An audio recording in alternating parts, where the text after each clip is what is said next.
Hello bachcho, let us see this question. This question says in order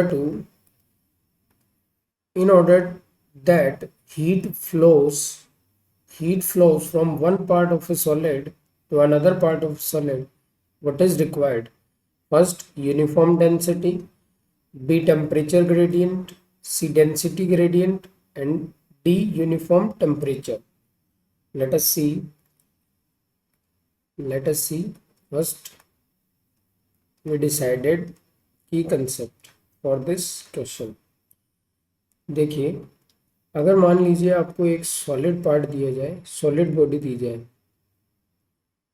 इस solid body में आप यहाँ इस एक एंड को अगर आप गर्म करेंगे, हीटअप करेंगे, यहाँ अगर आप इस एक एंड को हीटअप करेंगे तो यहाँ के मॉलिक्यूल क्या करेंगे, हीट को एब्जॉर्ब करेंगे और उनका टेम्परेचर बढ़ेगा।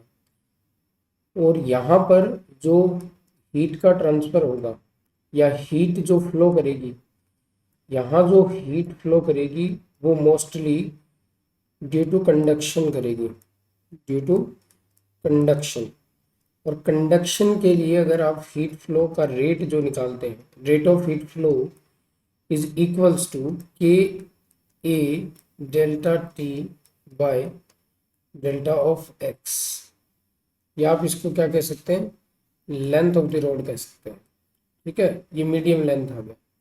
अब अगर यहाँ पर अगर बात करी जाए हीट ट्रांसफ़र के लिए, तो हीट ट्रांसफ़र का जो बेसिक कंडीशन होता है या हीट फ्लो के लिए जो बेसिक कंडीशन होता है वो चाहिए अपने को टेम्परेचर डिफरेंस। क्या चाहिए अपने को टेम्परेचर डिफरेंस होना चाहिए। अगर ये टेम्परेचर डिफरेंस नहीं है तो there is no heat flow. तो यहाँ पर टेम्परेचर डिफरेंस मीन्स अगर आप इस सॉलिड के एक पार्ट से दूसरे पार्ट की तरफ ट्रेवल करते हैं तो अलोंग द लेंथ इसका टेम्परेचर क्या होना चाहिए, डिक्रीज होना चाहिए। तभी यहाँ वाले मॉलिक्यूल पास वाले मॉलिक्यूल को, नेबरिंग एटम को या मॉलिक्यूल को हीट ट्रांसफ़र करेंगे। और हीट ट्रांसफ़र यहाँ किसके थ्रू करेंगे, थ्रू द वाइब्रेशन। तो यहाँ जब अपन ने ऑप्शन में चेक किया, डेंसिटी का और हीट ट्रांसफ़र का कोई लेना देना बनता नहीं है। टेम्परेचर ग्रेडियंट क्या होता है, टेम्परेचर ग्रेडियंट अपन किसको कहते हैं, टेम्परेचर ग्रेडियंट एक्चुअल में temperature difference with respect to distance.